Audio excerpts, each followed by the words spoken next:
আজকের রেসিপি 10 মিনিটে তৈরি আর স্বাদ কিন্তু দুর্দান্ত।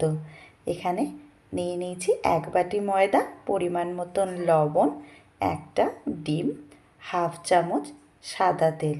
ব্যাস, এবারে চলুন অল্প অল্প করে এর মধ্যে জল দিয়ে একটা স্মুথ ব্যাটার তৈরি করে নেব। প্রথমেই একবারে কিন্তু পুরো জলটা দেব না, তাহলে ব্যাটারটা অনেকটাই পাতলা হয়ে যাবে।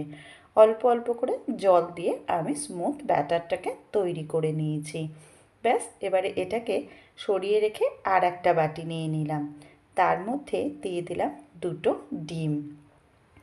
পেঁয়াজ কুচি, একদম ছোট ছোট করে পেঁয়াজ কুচিয়ে নিয়েছি। লঙ্কা কুচি, ধনেপাতা কুচি, পরিমাণ মতন লবণ, আর দিয়ে দিচ্ছি হাফ চামচ গোলমরিচের গুঁড়ো। খুব ভালো করে ফেটিয়ে নিলাম। যত ভালো করে ফেটানো হবে কিন্তু রান্নাটা তত ভালো হবে। কড়াই বসিয়ে দিয়ে হাফ চামচ তেল দিয়ে একটু ব্রাশ করে নিলাম।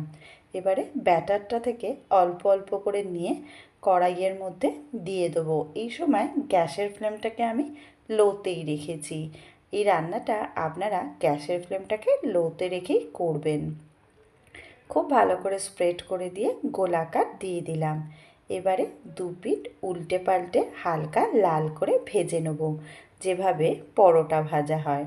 এখানে দেখুন 1 পিঠ লাল ভাজা হয়ে গেছে। উল্টে দিয়ে অপর পিঠও লাল করে ভেজে এটাকে আমি কড়াই থেকে নামিয়ে নিলাম।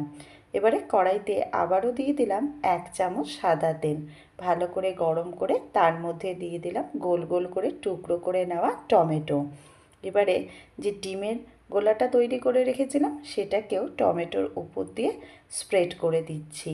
এখনও কিন্তু গ্যাসের ফ্লেমটাকে আমি লোতেই রেখেছি।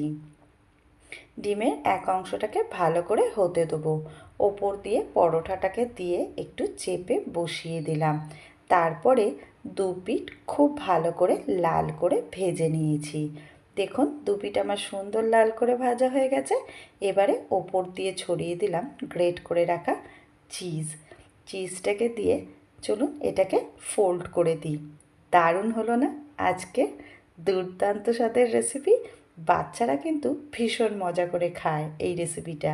তাই বাড়িতে আপনারা অবশ্যই বানাবেন আর কমেন্টে আমাকে জানাবেন কেমন হয়েছে। যদি রেসিপিটা ভালো লাগে লাইক করবেন, শেয়ার করবেন আর চ্যানেলটাকে প্লিজ সাবস্ক্রাইব করে নেবেন।